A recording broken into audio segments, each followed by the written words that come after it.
Billahiminash-shaytanir-rajim. Bismillahir-rahmanir-rahim. Dear students, Assalamu alaikum. Today's topic is about genetic fine structure. या इसको हम कह सकते हैं जीन का फाइन स्ट्रक्चर. ठीक है, जैसे कि हम जीन के हवाले से ही स्टडी कर रहे हैं और जीन के बारे में हमने अब तक जो हमारी नॉलेज में आया है वो उसको हम यही कहते हैं कि gene is functional and structural और म्यूटेशनल यूनिट. ठीक है, कि हमारे पास जीन जो है वो क्रोमोसोम्स के ऊपर होते हैं. They are located on chromosomes and they are functionally और स्ट्रक्चरली और म्यूटेशनली हम कहते हैं इसको हम अपने हेरिडिटी का यूनिट्स हम कहते हैं. बट इन 1960s सेमर बेंजर वाज अ साइंटिस्ट और उसने कुछ एक्सपेरिमेंट्स किए और उस बेस पे उसने कहा कि gene is made up of, और के रिज़ल्ट में उसने कंक्लूड किया कि gene is made up of smaller particles each of which can be modified and mapped. ठीक है, क्या मतलब हुआ? उसने कहा कि नहीं, जीन जो है वो स्मॉलेस्ट पार्टिकल या यूनिट हम उसको नहीं कह सकते, बल्कि बजाते ख़ुद जीन जो है वो ख़ुद स्मॉलर पार्टिकल से मिलके बना हुआ है और हर पार्टिकल जो है वो मॉडिफाइड या उसकी मैपिंग हम कर सकते हैं. जैसे कि हमने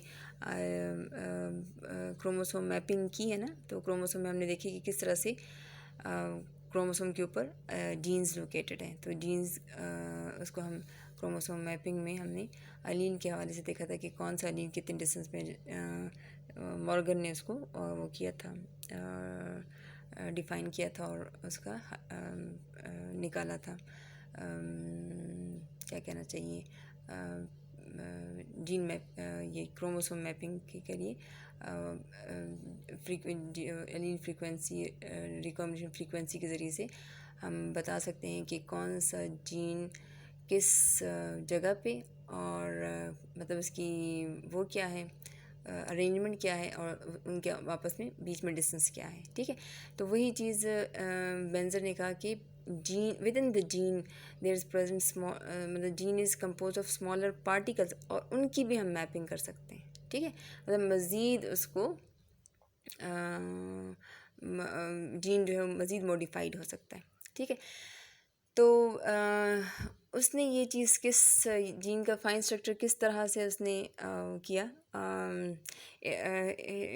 उसने रिकॉम्बिनेशन के बेस पे ये चीज़ डिफ़ाइन की थी. अच्छा, अब रिकॉम्बिनेशन क्या चीज़ है? मतलब रिकॉम्बिनेशन हम ये देखते हैं कि जेनेटिक रिकॉम्बिनेशन जब होगी तो उसमें डिफरेंस आएगा, पेरेंटल से रिकॉम्बिनेंट हमारे पास प्रोड्यूस होंगे. तो उसने अपने एक्सपेरिमेंटल बेस के लिए या एक्सपेरिमेंट के लिए T4 बैक्टीरियोफेज एक है. बैक्टीरियोफेज की बहुत सारी टाइप्स हैं, T1, T2, T3, T4, T5, बहुत सारी, और उसने T4 को सिलेक्ट किया. ठीक है, T4 को अच्छा, तो T4 जो फेज था उसको सिलेक्ट करने का ये था कि उसकी ये खसूसियत थी T4 जो फेज है कि इट कैन प्रोड्यूस लार्जर प्लैक्स किसे कहते हैं? प्लैक कहते हैं कि जब ये फेज, ज़ाहिर है बैक्टीरिया फेजेस हैं, बैक्टीरिया के ऊपर अटैक करता है और बैक्टीरिया की सेल के अंदर जब ये चला जाता है तो बैक्टीरियल सेल को के अंदर इसकी DNA की रेप्लिकेशन होती है और फिर वो उसकी लिसिस कर देता है और इस तरह से बैक्टीरिया को किल कर देता है. ठीक है, तो उसकी वजह से फिर पेट्री डिशेस के ऊपर जो है जगह जगह क्लियर पैचेस प्रोड्यूस हो जाते हैं. उन क्लियर स्पेसेस को, क्लियर पैचेस को प्लैक्स कहते हैं. ठीक है, तो T4 फेजेस की ये खसूसियत है कि वो लार्जर प्लैक्स बनाता था, जो कि हम वाइल्ड टाइप प्लैक्स से उसको आसानी से डिस्टिंग्विश कर सकते हैं. ठीक है, और दूसरा जो है कि जो हमारे इन फेजेस के अंदर जो है मतलब एक साइट है, लोसाई है, जिसको हम आर लोसाई कहते हैं. और आर जो लोसाई है वो स्टैंड फॉर रैपिड लेसेस, कि इसमें जो लोसाई है आर, और उसकी वजह से जो है वो रैपिडली इन बैक्टीरिया की लेसेस होती है. तो इस बेस पे इसको हम आर मतलब आर लेसेस या आर जो है वो कहते हैं, क्या कहते हैं, कहना चाहिए आर साइट है इसके ऊपर। थोड़ा सा इसको मैं क्लियर कर दूं कि आर क्या है, मतलब इसके अंदर जो इसका डीएनए है, डीएनए या जिसका है, इसके अंदर साइट है जिसको हम आर साइट कहते हैं, ठीक है।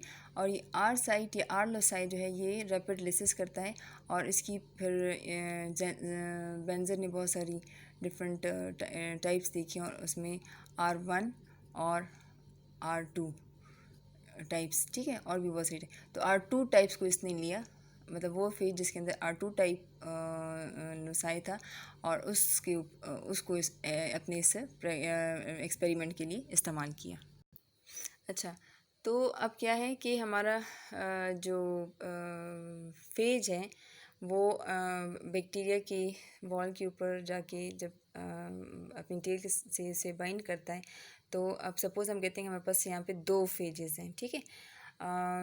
और एक ब्लू उसके साथ मैंने शो किया उसके प्लाज्मिड को, और एक को रेड के साथ शो किया हुआ है। तो ये दोनों जो है जब हमारे पास इसको इन्फेक्ट करेगा, इस बैक्टीरिया को, तो अपना जो वो है क्या कहते हैं प्लाज्मिड वो अंदर इंसर्ट कर देगा। ज़ाहिर है वो स्टार्ट हो जाएगा, जो है इसकी रेप्लिकेशन स्टार्ट हो जाएगी, और इसकी मल्टीपल कॉपीज़ बन जाएंगी, रेड प्लाज्मिड की भी और ब्लू प्लाज्मिड की भी। अब यहाँ पे ये चांस भी है कि यहाँ पे रिकॉम्बिनेशन, मतलब क्रॉसिंग ओवर हो जाए इन दो डिफरेंट जो प्लाज्मिड्स हैं। तो अगर अगर इसमें हमारे पास क्रॉसिंग ओवर हो जाती है, तो क्रॉसिंग ओवर से क्या होगा कि हमारे पास रिकॉम्बिनेंट प्लाज्मिड बन जाएंगे, ठीक है। और अगर वो नहीं होते क्रॉसिंग ओवर, तो हमारे पास पेरेंटल ही प्रोड्यूस हो जाएंगे जो प्लाज्मिड्स हैं, और इस तरह से फेजेस का जो वो है प्रोटीन कोट में वो बंद हो जाएंगे, और इस वॉल को रप्चर करके यहाँ से ये सारे फेजेस जो हैं वो बाहर आ जाते हैं, ठीक है। तो इस तरह से मतलब ये रिकॉम्बिनेशन की वजह से हमारे पास ये आप देख रही हैं कि हमारे पास रिकॉम्बिनेंट टाइप की फेज आ रही है, ठीक है। तो रिकॉम्बिनेशन की बेस पे जो बेंजर था उसने जीन का फाइन स्ट्रक्चर मालूम करने की कोशिश की, ठीक है। अब रिकॉम्बिनेशन को समझने के लिए हमने पहले कॉम्प्लीमेंटेशन समझनी है। कॉम्प्लीमेंटेशन क्या चीज़ है? सपोज़ कॉम्प्लीमेंटेशन के हमारे पास फेज के अंदर हमारे पास जो जो लोसाई हैं, 2 साइड्स हैं, एक है हमारे पास ए जीन और दूसरा हमारे पास है बी जीन। ए जीन जो है वो प्रोड्यूस करेगा हमारे पास ए प्रोडक्ट को या एंजाइम को, और बी जो है वो हमारे पास प्रोड्यूस करता है बी प्रोडक्ट को, ठीक है।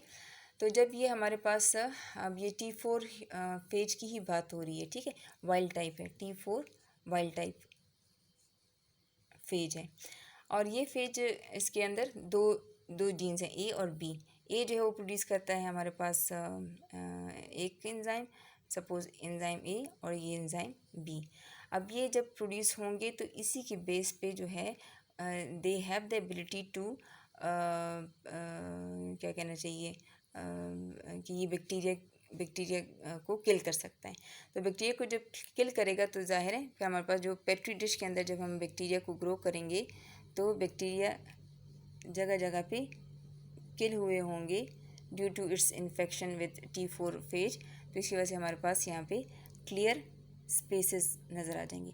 These clear spaces are called plaque, ठीक है। अच्छा, अब अगर सपोज़ हम कहते हैं कि हमारे पास इस वाइल्ड टाइप की म्यूटेंट स्ट्रेन है, और फेज कैसा है कि उसमें हमारे पास बी जो जीन है वो हमारे पास म्यूटेंट है, तो क्या होगा कि हमारे पास ए जो जीन है वो फंक्शनल है, मौजूद है, वो हमारे पास ए को प्रोड्यूस करेगा। अच्छा सॉरी, थोड़ा सा वो डिस्टर्बेंस हो गई थी। तो हम ये देख रहे हैं कि T4 फेज है हमारे पास, और यहाँ पे सपोज़ उसका बी जीन जो है वो म्यूटेंट है, बी पे वो म्यूटेंट है, तो म्यूटेंट 1 स्ट्रेन है हमारे पास। इधर क्या होगा कि हमारे पास ये ए तो अपना प्रोडक्ट प्रोड्यूस कर लेगा, लेकिन बी अपना प्रोडक्ट प्रोड्यूस नहीं कर सकता। दैट इज़ वाई हमारे पास क्लियर प्लैक नहीं बनेगा, बल्कि हमारे पास क्लाउडी प्लैक बनेगा, ठीक है। यानी कि सारे स्ट्रेन्स, सारी बैक्टीरिया को ये किल नहीं कर सकता, और हमारे पास बहुत ही कम प्लैक मतलब बैक्टीरिया की ग्रोथ होगी, और बहुत ही कम जगह पे प्लैक बनेगा। फिर दूसरी म्यूटेंट स्ट्रेन है, म्यूटेंट टू, तो उसमें क्या है हमारे पास कि म्यूटेंट टू जो है वो हमारे पास सपोज़ कि वो ए जीन पे म्यूटेंट है, तो यहाँ पे भी अगेन क्या होगा कि बी तो अपना प्रोडक्ट बना रहा है लेकिन ए जो है वो अपना प्रोडक्ट या एंजाइम प्रोड्यूस नहीं कर रहा, तो दैट इज़ वाई हमारे पास यहाँ पर भी क्लाउडी प्लैग बनेगा और क्लियर प्लैग नहीं बनेगा। ठीक है, तो ये फिर जब हम ऐसा करते हैं कि जो म्यूटेंट जो वन और म्यूटेंट टू, ठीक है, म्यूटेंट वन जो है वो सपोज़ हमारा बी पे म्यूटेंट है और म्यूटेंट टू जो है वो हमारा ए वाला म्यूटेंट है।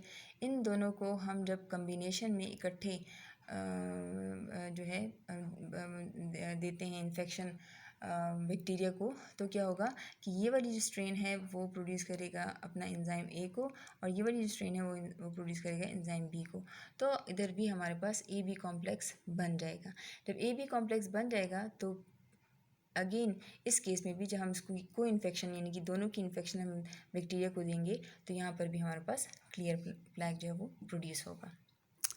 जी, तो ये जो हमारा रिज़ल्ट आया कि हमारे पास जब इन दोनों को हम इकट्ठे को इन्फेक्शन देते हैं तो हमारे पास क्लियर प्लैग प्रोड्यूस होता है, तो इस चीज़ को हम कहते हैं जीन कॉम्प्लीमेंटेशन। ठीक है, अब इसको हम देखते हैं कि ये रिकॉम्बिनेशन हुई किस तरह से है कि सपोज़ हमने इन दो म्यूटेंट्स को इकट्ठे हमने इस टेस्ट ट्यूब के अंदर इसका कल्चर जो है उसमें बैक्टीरिया को इन्फेक्शन दिया। ठीक है, इसके अंदर बैक्टीरिया है और इन दो म्यूटेंट जो फेजेस हैं उनको यहाँ पे को इन्फेक्शन इसको दिया, तो कल्चर लिसिस मतलब कल्चर के अंदर जो बैक्टीरिया थे उसकी लिसिस हुई और फिर जो न्यू फेजेस यहाँ से प्रोड्यूस हुए हैं उन न्यू फेजेस को डाइल्यूट करके, ठीक है, उसकी कम मतलब कम कंसंट्रेशन लेके हमने फिर इधर जो बैक्टीरिया है जो पेट्री डिश है उसके अंदर बैक्टीरिया के साथ इसकी इनोकुलेशन की या उसको इन्फेक्ट किया। यहाँ पे जब हमने इन्फेक्शन दी तो हुआ ये कि चूँकि हमने उधर डाइल्यूशन कर दी थी, डाइल्यूट कर दिया है, तो ज़्यादा चांसेस हमारे पास जो मतलब आगे क्या हुआ कि हमारे पास प्लैग प्रोड्यूस हुए। प्लैग जो थे वो मेजॉरिटी जो मैक्सिमम प्लैग थे वो हमारे पास वो थे क्लाउडी थे। मोस्ट ऑफ द प्लैग जो थे वो क्लाउडी थे और बहुत रेयर जो प्लैग थे वो हमारे पास क्लियर थे, यानी कि बड़े और वाज़ेह थे और मेजॉरिटी हमारे पास क्लाउडी थे। तो रीज़न्स की क्या थी कि एक तो हमने यहाँ पे डाइल्यूट कर दिया था न्यू फेजेस जो हमारे पास प्रोड्यूस हुए, इनकी जब इन्फेक्शन थी वो हमने डाइल्यूट यानी कि हमने बैक्टीरिया और फेज का जो रेशो था, बैक्टीरिया का नंबर ज़्यादा था और फेज का नंबर कम था, तो यानी कि चांस क्या हुआ कि जो यहाँ पे जो बैक्टीरिया थे जो मोस्टली जो क्लाउडी प्लैग बनाया उसमें हमारे पास यह आ गया कि जो इन्फेक्शन थी इन बैक्टीरिया को इस जगह पे इस प्लैग में जो बैक्टीरिया थे उनमें हमारे पास म्यूटेंट वन या म्यूटेंट टू स्ट्रेन जो थी उसकी इन्फेक्शन थी और म्यूटेंट वन और म्यूटेंट टू स्ट्रेन का हमने देखा था कि ये हमारे पास क्लाउडी प्लैग प्रोड्यूस करते हैं। ठीक है, और जो अब ये कहाँ से आ गया कि हमारे पास हमने जो था ये म्यूटेंट डाले थे लेकिन हमारे पास जो क्लियर प्लैग भी प्रोड्यूस हो गया और क्लियर प्लैग हमने देखा था कि वो हमारे पास वाइल्ड टाइप जो T4 फेज है जिसमें हमारे पास ए और बी जीन दोनों उसके सही होते हैं, यानी कि म्यूटेंट नहीं होते, फंक्शनल होते हैं, तो वो उसमें देता है। ठीक है, मतलब ये ए और बी दोनों इसके फंक्शनल हैं।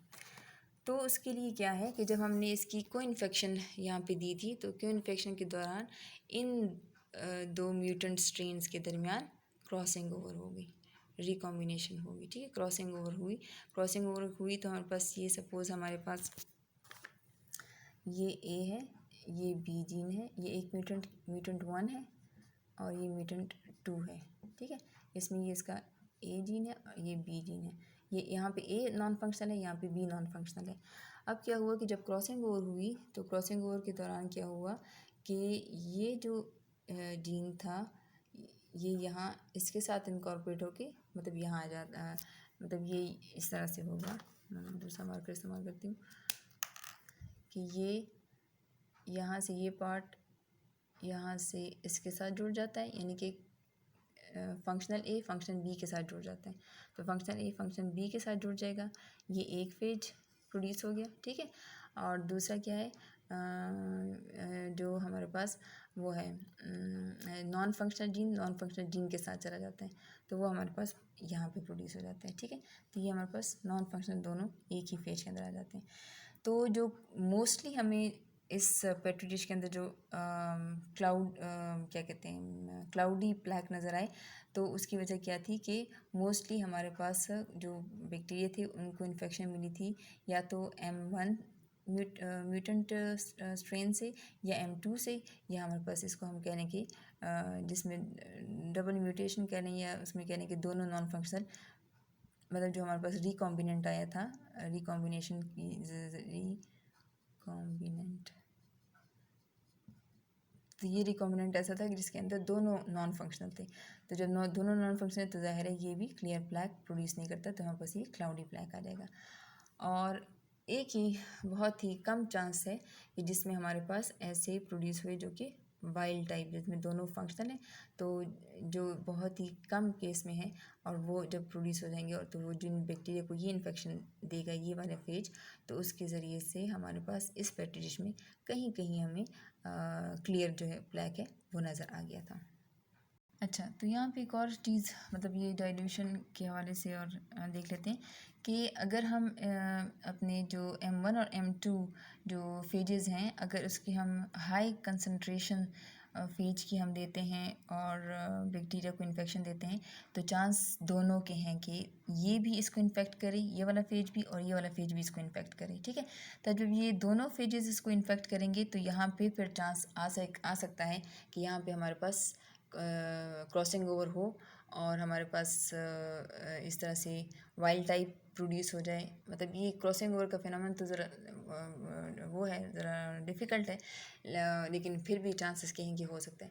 लेकिन ये कि जब ये दोनों आपस में इकट्ठे वो करेंगे, तो भी हमारे पास क्लियर प्लैक प्रोड्यूस करेगा। इसको हम कॉम्प्लीमेंटेशन कहते हैं कि वो कॉम्प्लीमेंट कर लेता है, ए जो है वो बी को की जो एब्सेंस है, मतलब यहाँ पे ए मौजूद है, यहाँ पे बी मौजूद है, और लेकिन यहाँ पे बी ए नहीं है और यहाँ पे बी नहीं है, तो ये कंपनसेट कर लेता है और ये इस बैक्टीरिया के अंदर जो है ए एंजाइम को प्रोड्यूस करेगा और ये वाला जो है वो बी एंजाइम को प्रोड्यूस करेगा, और इस तरह से इस बैक्टीरिया की लिसिस हो जाएगी, ठीक है। तो हाई कंसनट्रेशन ऑफ फेजेस की इन्फेक्शन जब हम देंगे बैक्टीरिया को, तो वहाँ पे चांसेस होंगी ज़्यादा किसकी, कॉम्प्लीमेंटेशन की।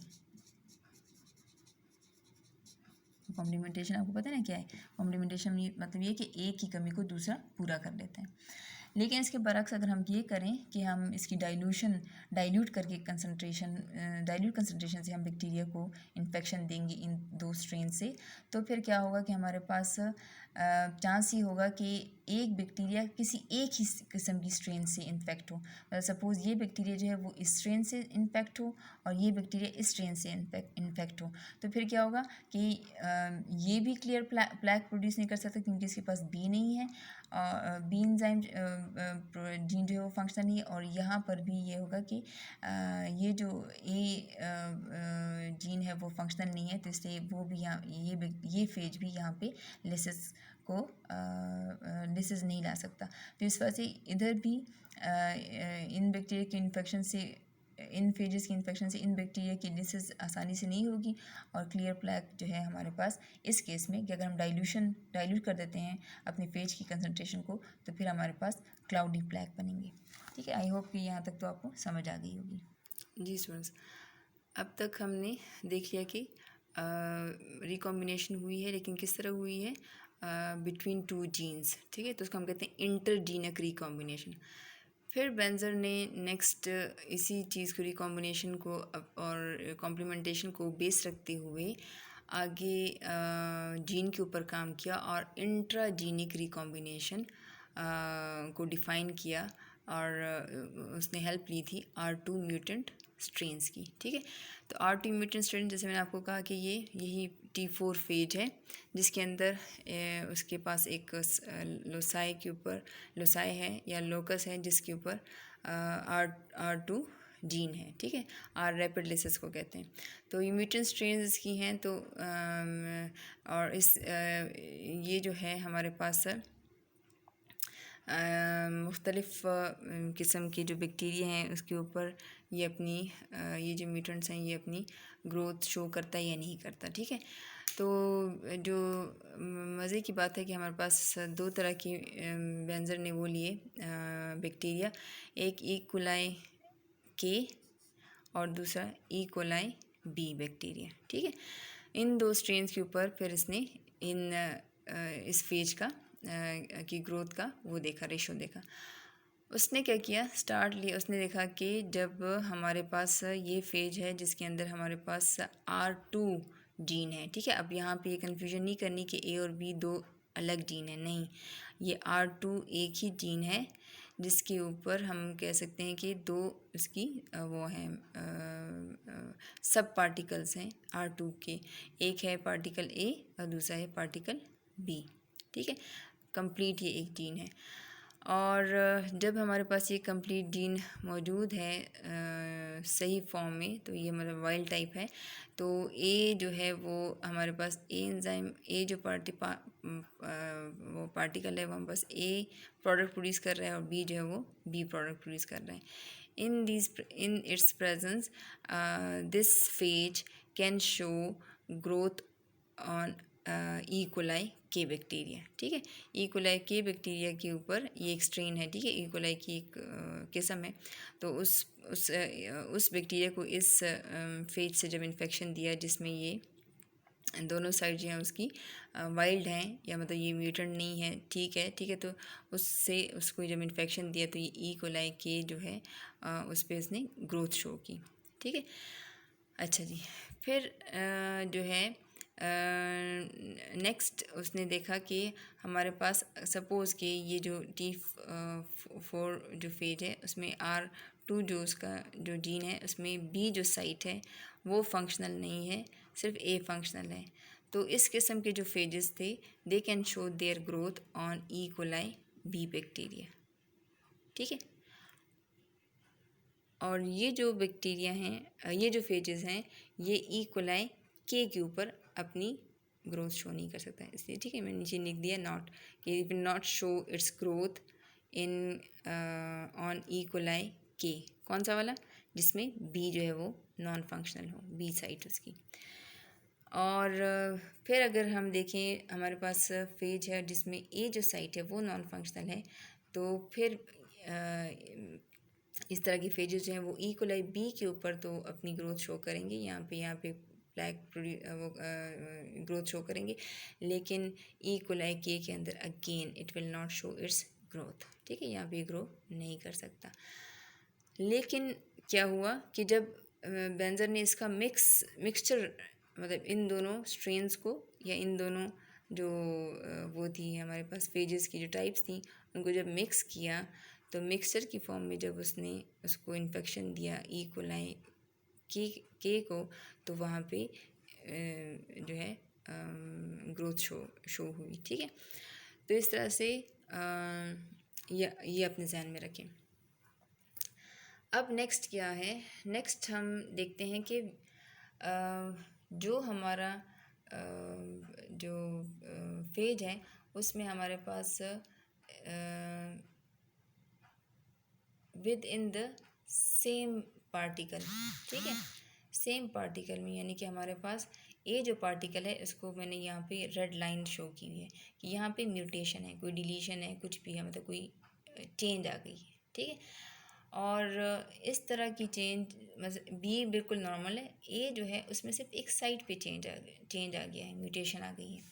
इस तरह की म्यूटेशन वाली जो फेजेस हैं और सपोज़ दूसरी स्ट्रेन है जिसमें एक साइड पे म्यूटेशन है और दूसरा में दूसरी साइड पे अवे फ्रॉम द टर्मिनल, कोई यहाँ पे नीचे बी की तरफ तकरीबन इसकी म्यूटेशन है। तो इस तरह की जो दो स्ट्रेन्स हैं इनको जब हम मिक्स करके ई कोलाई को इन्फेक्शन दिया तो ई कोलाई पे उसने ग्रोथ शो की, ठीक है, लेकिन अगेन ई कोलाई बी पे ग्रोथ शो की, लेकिन ई कोलाई के पे उसने ग्रोथ नहीं शो की, ठीक है। लेकिन जब हैरानकुन बात ये थी कि जब ये दोनों जो स्ट्रेन्स थी, ये जब यहाँ पे ई कोलाई बी के अंदर बैक्टीरिया के अंदर जब ये आ गया, तो यहाँ पे क्या हुआ, इसकी बॉडी के अंदर ही यहाँ पे सपोज़ हम कहेंगे क्रॉसिंग ओवर हो जाती है। जब क्रॉसिंग ओवर हो जाती है, क्रॉसिंग ओवर होने की वजह से क्या होगा कि हमारे पास सपोज़ ये जो पार्ट है जो कि म्यूटेटेड है और ये म्यूटेटेड पार्ट है, ये यहाँ पे सेम एक ही पोर्शन में आ जाता है, ठीक है, एक ही पार्टिकल में, जबकि दूसरे पार्टिकल में फिर इसका ये सही वाला पार्ट और ये अनम्यूटेटेड पार्ट ये दूसरी जगह चला जाता है।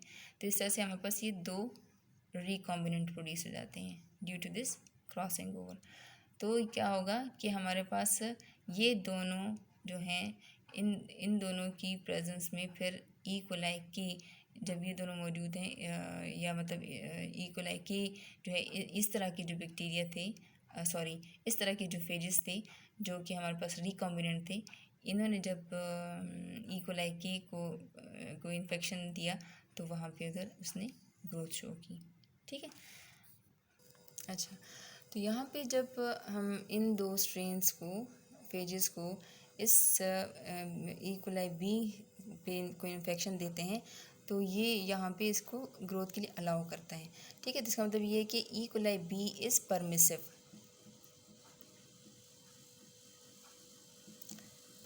ठीक है, परमिसिव स्ट्रेन है जो कि इसको अलाउ करता है फॉर ग्रोथ, और यहाँ पे ये ग्रोथ शो कर लेता है। और फिर यहाँ पे बहुत रेयर उसमें केस में क्या हो जाता है, रिकॉम्बिनेशन हो जाती है। ये रिकॉम्बिनेशन है, जब रिकॉम्बिनेशन हो जाएगी तो रिकॉम्बिनेशन की वजह से रेयरली रिकॉम्बिनेंट प्रोड्यूस हो जाएंगे, और जब ये रिकॉम्बिनेंट प्रोड्यूस हो जाएंगे तो इसलिए फिर ई कोलाई के जो बैक्टीरिया थे ये भी इन दो रिकॉम्बिनेंट की नॉट ड्यू टू दिस, मतलब इसकी प्रेजेंस की वजह से, मतलब ये दोनों अब इसकी बॉडी के अंदर मौजूद हैं, लेकिन ड्यू टू इट्स प्रेजेंस कि जो हमारे पास वाइल्ड टाइप में ये कन्वर्ट हो गया, ठीक है, वाइल्ड टाइप जो आ गई है, ये वाइल्ड टाइप की वजह से यहाँ पर ये अपनी ग्रोथ शो कर लेता है ई कोलाई के अंदर। तो यहाँ से क्या वाज़ेह हो गया, यहाँ से ये वाज़ेह हो गया कि हमारे पास mutant in the same functional unit, ठीक है, एक फंक्शनल यूनिट है, एक ही जीन है, ठीक है। मैंने जैसे आपको ऑलरेडी यहाँ पर बताया कि R2 ये एक ही जीन है, लेकिन दो फंक्शनल यूनिट्स हैं। ये ए जो है एक फंक्शनल यूनिट है और बी जो है ये दूसरा फंक्शनल यूनिट है, ठीक है।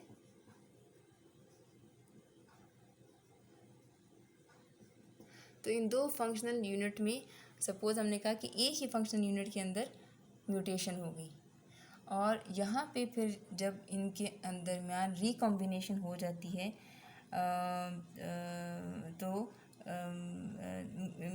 मतलब यहाँ से ये अंदाज़ा हो जाता है कि mutant in the same functional unit could recombine, कि हमारे पास एक फंक्शनल यूनिट में अगर म्यूटेंट मौजूद है तो उसकी उधर भी इस साइड, मतलब इतने छोटे से एरिया में भी रिकॉम्बिनेशन हो सकती है और रिकॉम्बिनेंट प्रोड्यूस हो सकते हैं।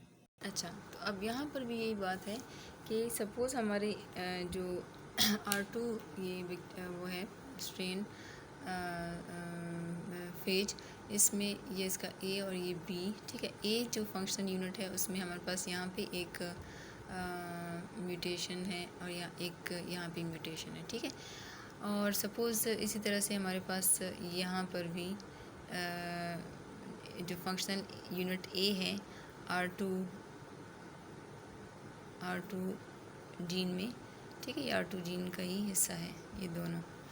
तो अब यहाँ पर हमारे पास जो ए फंक्शनल यूनिट है उसमें एक स्ट्रेन में हमारे पास एक म्यूटेंट स्ट्रेन जो है R2, उसमें यहाँ पर वो है म्यूटेशन और दूसरे में यहाँ पर है।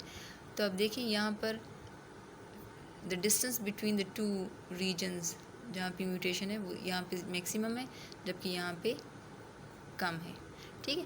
तो जितना ज़्यादा डिस्टेंस होगा तो उतना ही ज़्यादा चांसेस होंगे कि यहाँ पे रिकॉम्बिनेशन का रेशो हो या रिकॉम्बिनेशन हो, क्रॉसिंग ओवर हो।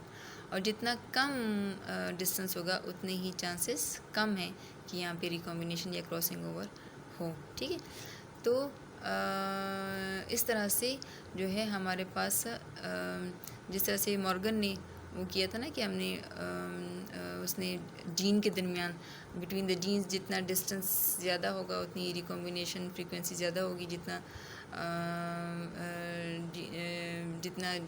डिस्टेंस कम होगा उतनी रिकॉम्बिनेशन फ्रीक्वेंसी कम होगी।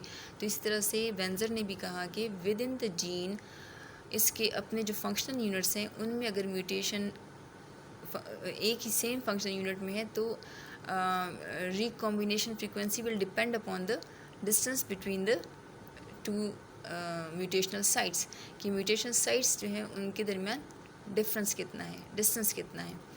ठीक है, तो इस तरह से हमारे पास इस केस में अब हमारे पास जो है रिकॉम्बिनेंट बनना जो है वो इजी होगा और यहाँ पे रिकॉम्बिनेंट जो है वो बहुत रेयर बनेंगे।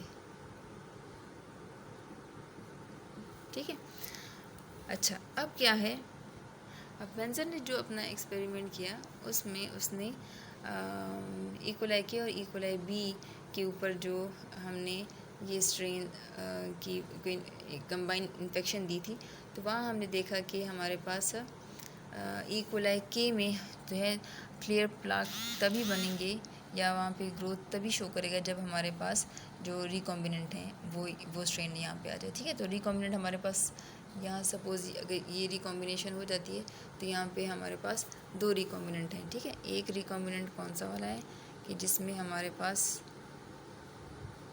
वाइल्ड टाइप है, जबकि दूसरे में क्या है कि दोनों जो वो हैं म्यूटेशंस वो एक ही साइड पे आ जाते हैं। ठीक है, तो ये इन्फेक्शन इन दोनों की यहाँ ई कोलाई बैक्टीरिया के ई कोलाई के ऊपर हो तो इट विल शो ग्रोथ। ठीक है, और जबकि इस केस में हमारे पास क्या होगा, इस केस में हर कोई भी टाइप हो वो यहाँ पर अपना ये जो ग्रोथ है वो शो करेगा। तो यहाँ से अब हम RF वैल्यू मतलब रिकॉम्बिनेशन फ्रीक्वेंसी वैल्यू मालूम करेंगे। तो उसके लिए हम क्या करेंगे, ये PFU it stands for plaque forming units. तो प्लैक फॉर्मिंग यूनिट्स हम अपनी पेट्री डिश इकोलाई के वाले में भी हम काउंट करेंगे, सपोज 1 2 3 4 है। ठीक है, और यहाँ पर इकोलाई बी में हमारे पास 1 2 3 4 5 है। तो ये हम काउंट करके यहाँ पे ये मैं ऐसे सपोज आपको वैल्यू दे रही हूँ, तो वो जो हम यहाँ पे काउंट करेंगे उसकी वैल्यू यहाँ पुट करेंगे और इकोलाई के 2 मल्टीप्लाई बाई PFU इकोलाई के divided by PFU E coli B. तो यू विल तो इस तरह से you people will get the RF value, recombination frequency value. और इस तरह से रिकॉम्बिनेशन फ्रीक्वेंसी वैल्यू से फिर हम मालूम कर सकते हैं कि हमारे विद इन द जीन जो फंक्शनल साइट्स हैं या जो डिफरेंट साइट्स हैं, न्यूक्लियोटाइड्स हैं, उनके दरमियान का जो फासला है वो कितना है, और इस तरह से हम जीन की मैपिंग कर सकते हैं। ठीक है, और ये 2 से हम क्यों मल्टीप्लाई कर रहे हैं, 2 से हम इसलिए मल्टीप्लाई कर रहे हैं क्योंकि हमारे पास यहाँ पे जो है तो वो हम यहाँ पे इसलिए मल्टीप्लाई कर देते हैं कि यहाँ पे चूँकि हमारे पास ये जो डबल म्यूटेंट जो स्ट्रेन है वो स्ट्रेन भी यहाँ पे मौजूद है, लेकिन चूँकि वो अपनी ग्रोथ यहाँ पे शो नहीं करी तो वो यहाँ पे मौजूद है, तो इसलिए हम उसको भी मतलब जितने हमारे पास इस पेट्री डिश के ऊपर ये वाले स्ट्रेन मौजूद हैं उतने ही तादाद में ये भी मौजूद हैं। ठीक है, ठीक है, उसको हम डिटेक्ट नहीं कर सकते इससे कि वो अपनी यहाँ पे ग्रोथ शो नहीं कर रहा, लेकिन ये स्ट्रेन यहाँ पे मौजूद है। तो इसलिए हमने क्या करना है, दो जितनी तादाद इसकी आ रही है इतने तो इसने तो ग्रोथ शो करके हमें बता दिया कि कितनी तादाद जो है वो इसकी है जो वाइल्ड टाइप है, लेकिन ये जो है भी इसी के बराबर होगा। तो इसलिए हम इसको 2 से मल्टीप्लाई करेंगे और फिर जो है इकोलाई बी के ऊपर तो सब ने ही अपनी ग्रोथ शुरू की है, तो सबकी काउंट आ जाते हैं, तो इसलिए इसको हम 2 से मल्टीप्लाई नहीं करेंगे, सिंपल यहाँ पे काउंट करके हम जो है उससे इसको डिवाइड कर लेंगे और इस तरह से हम हासिल कर लेंगे RF वैल्यू। और इस RF वैल्यू से जो है फिर हम अपने जीन के अंदर, मतलब विद इन द जीन जो फंक्शनल यूनिट्स हैं उनकी मैपिंग कर सकते हैं। उनमें हम देख सकते हैं कि किस जगह पे कौन कौन से फंक्शनल यूनिट में किस किस किस्म के साइट्स मौजूद हैं। ठीक है, तो इसको जो था बेंजर ने यहाँ से मालूम किया कि विद इन द जीन के अंदर भी विद इन द जीन यानी कि इंट्राजीनिक रिकॉम्बिनेशन भी होती है। और इंट्राजीनिक रिकॉम्बिनेशन से फिर हम वो कर लेते हैं कि अंदाज़ा यहाँ से हो जाता है कि हमारे पास जो यूनिट ऑफ रिकॉम्बिनेशन है वो हमारे पास जीन नहीं है, बल्कि हमारे पास जीन के अंदर भी बहुत सारे डिफरेंट उसके पार्ट्स मौजूद हैं। तो बेंजर ने अपने पूरे इस मेहनत से क्या रिज़ल्ट निकाला। Berger studied hundreds of independent mutants. ठीक है, अपनी R2 जो वो था जीन था उसमें बहुत हंड्रेड्स ऑफ इंडिपेंडेंट म्यूटेंट्स उसने निकाले। बट द कॉम्प्लीमेंटेशन टेस्ट ही group them A and B gene units. लेकिन उस तमाम जो 100 ऑफ जो यूनिट्स वो थे म्यूटेंट्स थे, उसको इसने A और B जो जीन यूनिट्स थे उसी में उसको एलोकेट किया। मेक अ लोकस, और उससे एक लोकस बनाया कि ये ख़ास लोकस, यानी कि लोकस हम एक जीन इस प्रेजेंट एट स्पेसिफिक लोसाई, और उसके अपने अपने जीन के अंदर फिर अपने वो यूनिट्स होते हैं। He demonstrated that recombination can take place within the gene, और उसने ये डिमॉन्स्ट्रेट किया कि जीन के अंदर विद इन द जीन के अंदर भी रिकॉम्बिनेशन हो सकती है, जैसे कि पीछे हमने सारा पढ़ लिया। ही placed the mutations in a linear array along the gene, और उसने जितनी भी म्यूटेशन है, सपोज़ कि हम कहते हैं कि हमारे पास ये एक जीन है, ठीक है, और इस जीन के ऊपर सपोज़ ये R2 म्यूटेंट में तकरीबन R2 म्यूटेंट है, उसमें 8 जगह पे वो है म्यूटेशन है। तो 4 5 6 7 8 1 2 3 4 5 6 7 8 सपोज कि ये हमारे पास क्या है, कह रहा है कि ही प्लेस्ड द म्यूटेशंस, उसने म्यूटेशंस को प्लेस किया इन अ लीनियर एरे, एक लीनियर सीधी कतार में अलोंग द जीन के ऊपर। He actually found that some sites are hot spots for mutation, और उसने कहा कि मतलब जीन के ऊपर कुछ स्पॉट्स जो होते हैं वो हॉट स्पॉट्स होते हैं। हॉट स्पॉट्स वो होते हैं जो जहाँ पे म्यूटेशन ज़्यादा होती है। म्यूटेशन मतलब दो spots on the gene where mutation will occur, it is called hot spots. ठीक है, तो इस तरह से इसने ये रिज़ल्ट निकाला। कंक्लूजन उसका क्या था? कंक्लूजन उसका ये था कि the gene is not undivisible. Gene जो है वो अनडिविजिबल नहीं है, अनडिविजिबल यूनिट नहीं है, but it is made up of smaller units, लेकिन ये छोटे छोटे स्मॉलर यूनिट्स से मिलके बना हुआ है। That can be individually modified, कि हम इंडिविजुअली इन स्मॉलर यूनिट्स को भी मॉडिफाई कर सकते हैं। ठीक है, तो इसका मतलब है कि जीन जो है वो अनडिविजिबल नहीं है, जीन को आप मज़ीद उसको डिवाइड कर सकते हैं। So this was all about students genetic fine structure, कि जीन का फाइन स्ट्रक्चर, कि जीन में बारीक बीनी से अगर देखा जाए तो इसमें बहुत सारी इंडिविजुअल यूनिट्स हैं जो जिसमें मॉडिफिकेशन हो सकती है। तो थोड़ा सा आई थिंक शायद मुश्किल होगा, लेकिन एनी हाउ उसको इसका में जो रिटन मटेरियल है वो भी मैं साथ सेंड कर दूँगी, वो भी आप बार बार पढ़ें तो इंशाल्लाह आपको समझ आ जाएगी। Thank you so much.